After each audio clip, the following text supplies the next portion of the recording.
السلام علیکم ورحمۃ اللہ وبرکاتہ۔ مرحبا بعودتکم ایھا الطلاب الکرام الی درس الحدیث من جدید، فحیاکم اللہ وزادکم اللہ شرفا وعزا، داعین اللہ جل شأنہ ان یبارک لنا فی هذه العلوم وان یسهل علینا هذه الدروس۔ رب زدنی علما، رب اشرح لی صدری ویسر لی امری واحلل عقدۃ من لسانی یفقهوا قولی۔ وبشر عباد الذين يستمعون القول فيتبعون احسنه اولئك الذين هداهم الله واولئك هم اولو الالباب۔ عزیز طلبا، بحمد اللہ تعالی و بعونہ جل وعلا، مشکوٰۃ المصابیح کے سلسلہ دروس کا یہ 45واں سبق یعنی ایپیسوڈ نمبر 43 ہے، اور آج کے سبق کے حوالے سے ہمارے زیر مطالعہ احادیث 2531 سے 2546 تک حسب معمول اللہ کی توفیق سے اردو ترجمہ پر فوکس رکھتے ہوئے قبل وضاحت الفاظ و عبارات کی قدر وضاحت بھی کریں گے۔ اس کے علاوہ ضرورت مطابق حدیث کی اسنادی حیثیت کی نشاندہی بھی کی جائے گی۔ وما توفیقنا الا باللہ۔ عزیز طلبہ، آتے ہیں آج کے اس سبق کے حوالے سے براہ راست کتاب سے احادیث کی نصوص کی جانب دیکھتے ہیں۔ ہمارے پاس کون سی پہلی حدیث ہمارے زیر مطالعہ اور وہ کس سے مروی ہے؟ جیسا کہ گزشتہ اسباق کے حوالے سے آپ کو معلوم ہے کہ کتاب المناسک یعنی کتاب و مناسک الحج، حج کے افعال و اعمال کے بارے میں یہ چیپٹر ہے، اور اس میں بڑے احکام، مختلف مسائل کا تذکرہ ہے۔ احادیث ہمیں اس بارے میں رہنمائی کر رہی ہیں، اور دیگر جو آداب ہیں، حج کے طریقے ہیں، رسول اللہ صلی اللہ علیہ وسلم کا طریقہ حج، وہ بھی ذکر ہوگا احادیث کی روشنی میں۔ تو پہلی آج کی ہماری حدیث 2531 وعن عائشہ رضی اللہ تعالیٰ عنہا سے مروی ہے۔ سیدہ عائشہ رضی اللہ تعالیٰ عنہا سے یہ روایت ہے، ان رسول اللہ صلی اللہ علیہ وسلم، اللہ کے رسول صلی اللہ علیہ وسلم نے وقتا لأہل العراق ذات عرق، کہ اہل عراق یا ان کے قرب و جوار میں رہنے والوں کے لیے مقرر فرمایا میقات، وقت لأہل العراق ذات عرق، ذات عرق مقام کو۔ فاو ابو داود ابن نسائی، امام ابو داود اور امام نسائی نے دونوں نے اپنی اپنی کتب حدیث میں اس حدیث کو روایت کیا ہے۔ بعض اہل علم کے نزدیک یہ حدیث صحیح ہے، صحت کے معیار پہ پوری اترتی ہے، جبکہ بعض دیگر اہل حدیث نے یا اہل علم نے اسے ضعیف قرار دیا ہے، اور جو ضعیف انہوں نے قرار دیا اس میں ان کی دلیل یہ ہے کہ سند میں یزید بن ابی زیاد ضعیف اور مدلس ہے، واللہ اعلی وعالم بالصواب۔ تو بہرحال اہل علم میں اختلاف ہے، اور یہ بھی ہے کہ پہلی صحیح احادیث میں بھی اس بات کا تذکرہ ہوا ہے کہ اہل عراق کے لیے ذات عرق، جیسا کہ ایک روایت میں عقیق کا بھی ذکر ہوا ہے، لیکن عقیق اور ذات عرق یہ دونوں جو ہیں اہل عراق اور عراق کی سمت میں رہنے والے لوگوں کے لیے یہ میقات ہیں، اور جو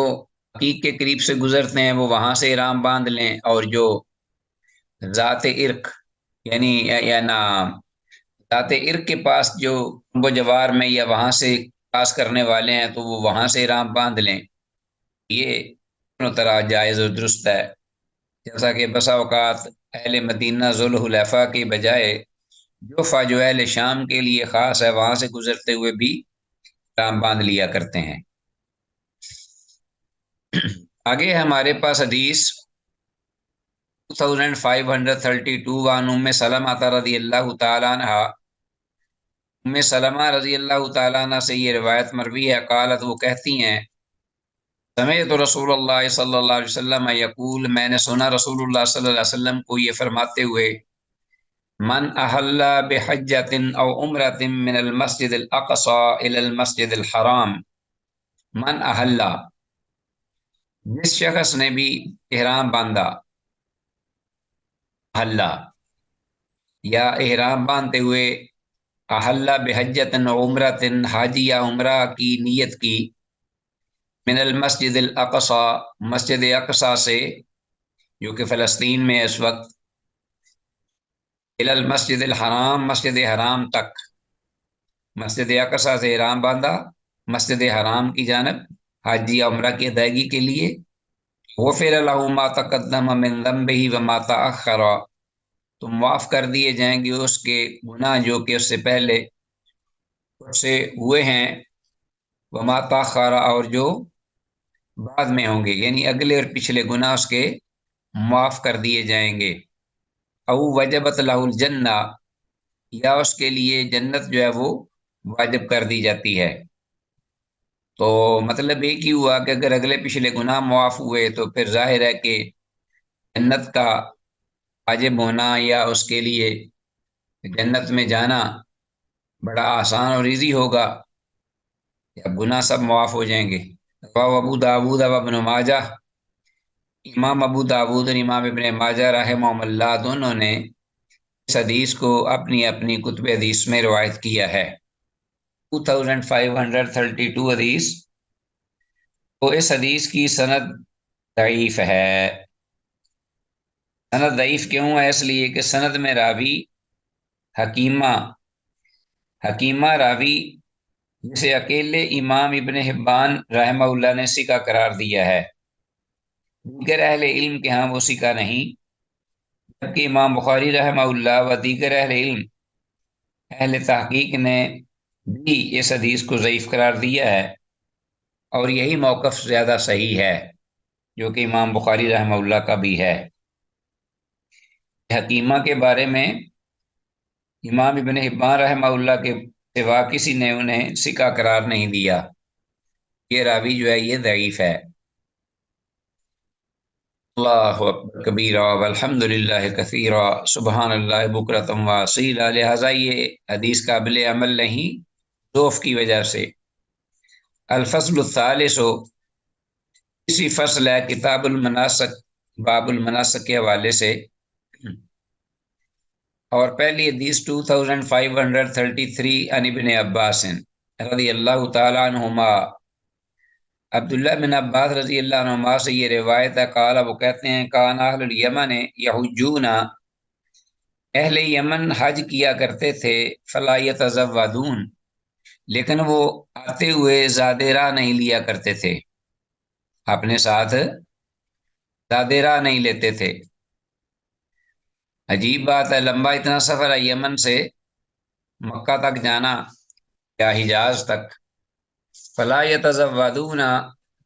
تو نہیں وہ لیتے تھے اپنے ساتھ زاد راہ، و یقولون، اور یہ کہتے تھے، نحن المتوکلون، ہم تو توکل کرنے والے لوگ ہیں، اللہ پر بھروسہ کرنے والے۔ فإذا قادموا مکہ تھا، تو پھر جب وہ مکہ آ جاتے، سأل الناس، تو وہ لوگوں سے مانگنا شروع کر دیتے۔ یہ بات تو بجا ہے نا کہ ہم اسباب کی دنیا میں رہتے ہیں، اسباب جو ہیں وہ کسی بھی کام کے لیے ان کا تلاش کرنا، مہیا کرنا، یہ از بس کے ضروری ہے، خاص طور پہ جب آدمی یہ ممکن بھی ہو۔ وہ لوگوں سے مانگنا شروع کر دیتے، فانزل اللہ تعالی، تو اس پر اللہ تبارک و تعالی نے یہ حکم نازل فرمایا، فتزودوا، تو زاد راہ لے لیا کرو، رات کھانے پینے کا سامان، گدران کا، ان خیر الزاد التقوی، لیکن یہ ذہن میں رکھو کہ بے شک بہترین زاد راہ جو وہ تقوی ہی ہے، پرہیزگاری، اللہ سے ڈرنا، معصیت سے بچنا،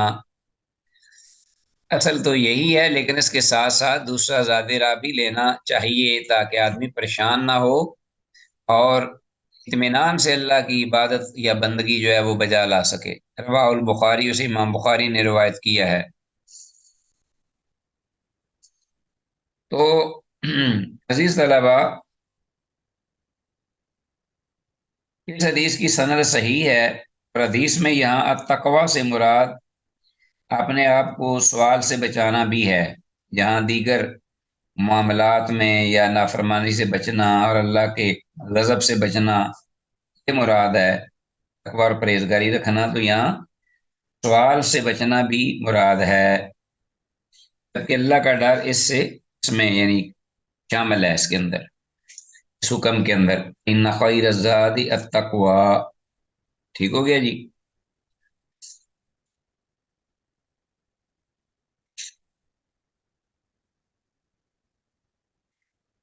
یہ اوپر والی جو حدیث ہے 2532، اس سلسلے میں ایک بات رہ گئی تھی کہ یہاں اس میں ذکر ہے کہ جو مسجد اقصی، وہ بھی قبلہ اول آ جاتا ہے مسلمانوں کا، پہلے اس کی طرف ہی نماز پڑھ کے شروع میں اہل ایمان نماز پڑھا کرتے تھے اس کی طرف منہ کر کے، تو مسجد اقصی سے مسجد حرام تک، یعنی بیت المقدس جو ہے القدس، وہاں سے لے کر مکہ مسجد حرام حجاز، جس میں مکہ مکرمہ بھی ہے اور مسجد حرم مسجد الحرام بھی ہے،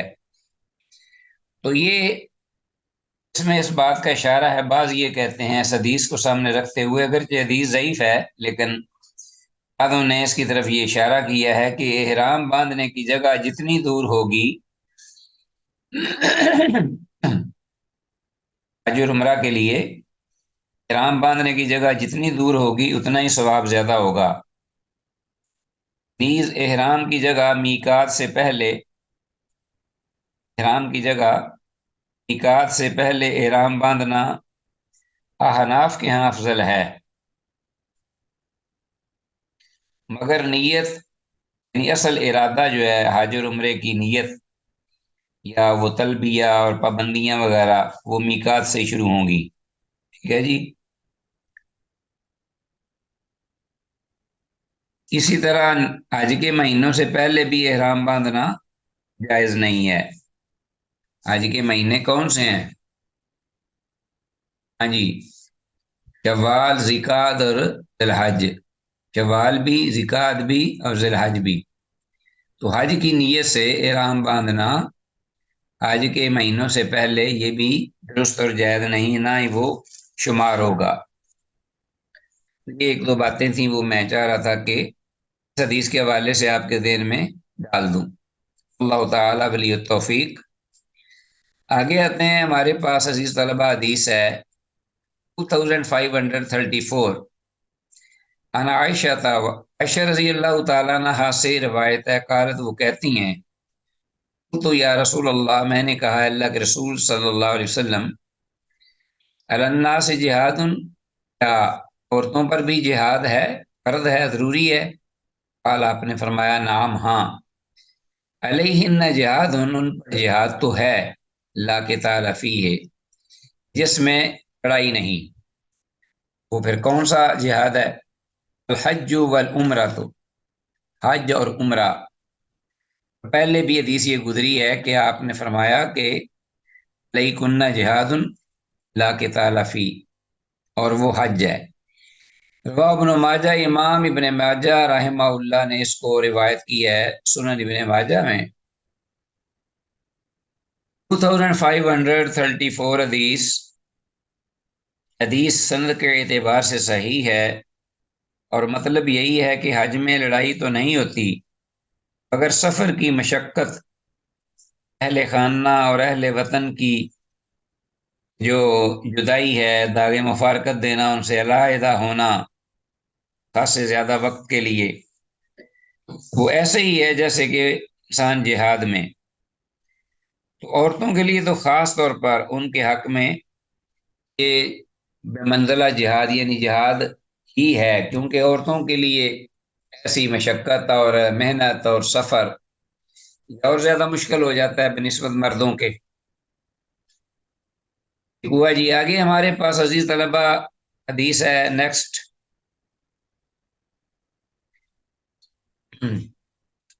2535 عن ابی امامہ تھا، ابو امامہ باہلی رضی اللہ عنہ سے ہی یہ روایت ہے، قال وہ کہتے ہیں قال رسول اللہ صلی اللہ علیہ وسلم،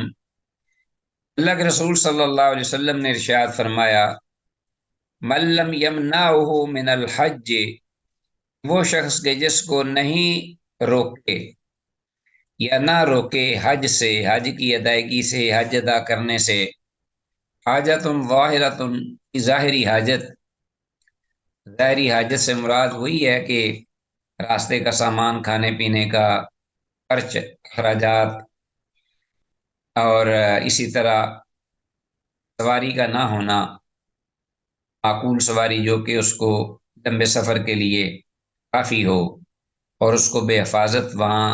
اللہ کے گھر تک پہنچا دے، تو او سلطان جابر، یا ظالم بادشاہ جو ہے جو کہ اس کو روک سکتا ہو راستے میں، وہ بھی نہ روکے، او مرض حابس، یا کوئی ایسی بیماری یا مرض، اللہ سب کو محفوظ رکھے، وہ بھی نہ لگ جائے اس کو جس کی وجہ سے وہ یہ سفر کرنے سے عاجز آ جائے اور قاصر ہو، بے بس ہو۔ ہاں جی، فماتا تو پھر وہ شخص جو ہے اس حالت میں فوت ہو جائے، ولم یحدا، ولم یحجا، اور اس نے اس کے باوجود حج ادا نہیں کیا اور موت نے اس کو آ لیا، فلیمت انشاء یہودین و انشاء نصرانین، تو فرمایا آپ صلی اللہ علیہ وسلم نے کہ وہ پھر مر جائے، اسے چاہیے کہ وہ مر جائے، چاہے تو وہ یہودی ہو کر مرے، وہ انشاء نصرانین، اور چاہے تو وہ عیسائی ہو کر مرے، یعنی کوئی فرق نہیں اس سے پڑے گا۔ رواہ دارمی، اور اسے امام دارمی نے روایت کیا ہے۔ ایسی رکاوٹیں اس کو لاحق نہیں ایسے آدمی کو، بلکہ ہر چیز میسر ہے اور اللہ نے توفیق بھی دی ہے، سب کچھ جو ہے وہ اس کے لیے کلیئر ہے، صحیح ہے، اور پھر وہ حج نہیں کرتا، تو ظاہر ہے کہ بہت بڑا جرم ہے اور بہت بڑی کوتاہی ہے، کیونکہ حج جو ہے وہ دین کا رکن ہے، اور خاص طور پر قرآن مجید میں جب اس کی فرضیت کا تذکرہ ہوا ہے تو اس میں یہ باقاعدہ ذکر ہوا ہے آخر میں کہ وَلِلَّهِ عَلَى النَّاسِ حِجُّ الْبَيْتِ مَنِ اسْتَطَاعَ إِلَيْهِ سَبِيلًا وَمَنْ كَفَرَ فَإِنَّ اللَّهَ غَنِيٌّ عَنِ الْعَالَمِينَ، جس نے کفر کیا، آخر میں مراد اگرچہ یہ کفر اعتقادی نہیں، عملی ہے، لیکن پھر بھی آپ دیکھیے کہ اللہ نے حج کی فرضیت کے بعد یہ الفاظ استعمال کیے، جس نے کفر کیا یعنی جس نے استطاعت ہوتے ہوئے بھی حج ادا نہیں کیا اور ادھر ادھر اپنے آپ کو اس نے لگا لیا، مصروف کر لیا دنیا کے مشاغل میں، مصروفیات میں، پھر وہ وقت نکل گیا، ومن کفر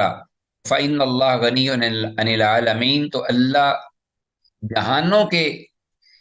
جہانوں کے رہنے والے جو لوگ ہیں یا انسان مکلف، اگر وہ بھی انکار کر دیتے ہیں تو وہ اللہ بے پرواہ ہے ان سے،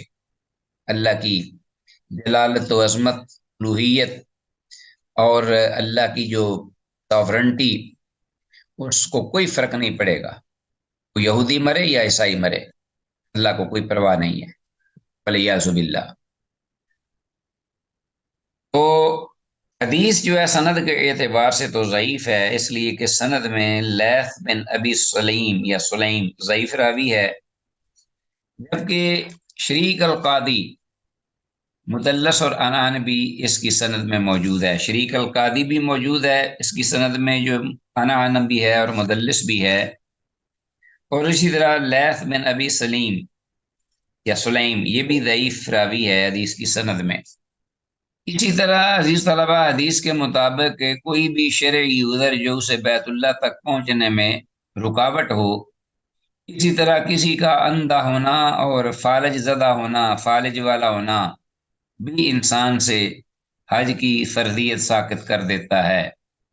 واللہ عالم، یعنی کوئی بھی شرعی معقول عذر ہے تو وہ پھر مستثنا ہوگا اس حکم سے جو کہ حج کو واجب کر دینے والا حکم ہے، اس سے وہ مستثنا ہو جائے گا۔ تو یہ اللہ خوب جانتا ہے، اور پھر وہ بندہ جس کو وہ تکلیف یا عذر جو ہے لاحق ہے کہ وہ آیا واقعی حج ادا کر سکتا ہے یا نہیں کر سکتا، کیونکہ عبادت تو اللہ ہی کے لیے ہوتی ہے نا، تو اس لیے اللہ خوب جانتا ہے۔ آگے ہے لیکن سر، جناب۔ جی جی۔ سر آپ ایک ورڈ یوز کرتے ہیں انن اور مدلس، مدلس تو تدلیس کرنے والا ہو گیا، یہ انن کیا چیز ہے؟ ان یہ انشاءاللہ آپ پڑھیں گے، ویسے تو مصطلح الحدیث میں آپ کو مستقل پڑھایا جائے گا اس کے بارے میں، لیکن ان یہ ہوتا ہے کہ جو یہ جب روایت کرتا ہے راوی سند کے اندر سے، تو وہ ان کے ساتھ روایت کرتا ہے، وہ ایک واضح اور کلیئر جو الفاظ ہیں وہ استعمال نہیں کرتا۔ مثلا سمے تو میں نے سنا، کوئی اخبر تو میں خبر دیا گیا، تو یہ قیل علی میرے لیے یہ کہا گیا، تو میں نے سنا، حدثنی فلان مجھے فلاں نے بتایا یا حدیث ذکر کی، اخبارانی فلان مجھے فلاں نے اس حدیث کے بارے میں اس کی بابت خبر دی، تو اس قسم کے الفاظ وہ نہیں استعمال کرتا، وہ صرف ان کا لفظ کہہ دیتا ہے۔ جب ان آ جاتا ہے تو اس میں شبہ پڑ جاتا ہے کہ وہ آیا بات اس نے سنی ہے یا اس کو کسی نے بتائی ہے یا اس نے کسی کو کہتے ہوئے سنا ہے، کیا حقیقت ہے، معاملہ مبہم ہو جاتا ہے۔ تو اس لیے وہ ان کا لفظ استعمال کرتا ہے اسے بچنے کے لیے، تاکہ میں بچ جاؤں اور بات بھی جو ہے وہ کر دوں۔ تفصیل انشاءاللہ آپ پڑھیں گے، فی الحال ذہن میں اتنا ہی رکھیے گا۔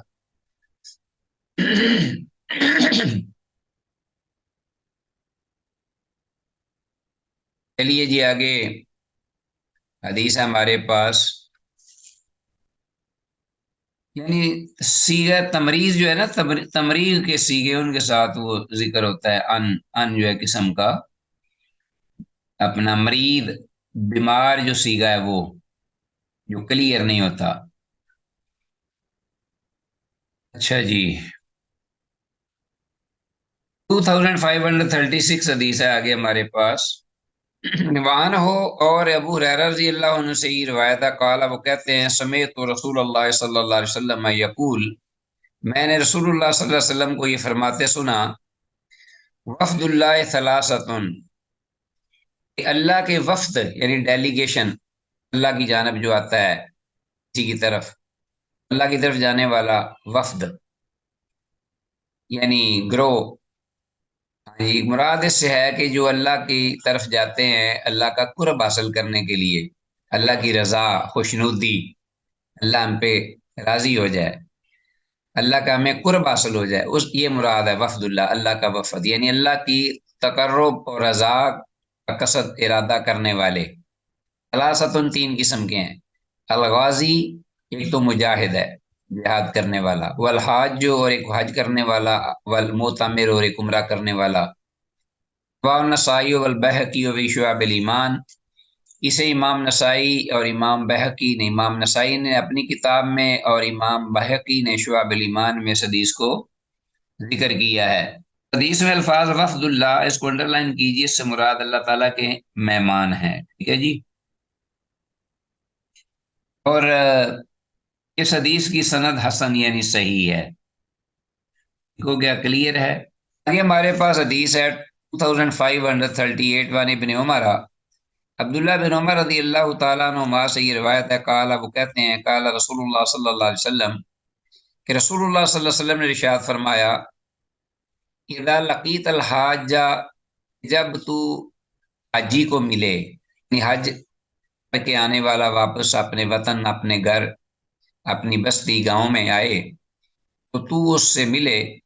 مسلے میں لئیے، ایک تو اس پر اس کو سلام کہو، مسافے ہو، اور ان سے مصافحہ بھی کرو، یعنی ہاتھ میں ہاتھ دے کر اس سے باقاعدہ ملو،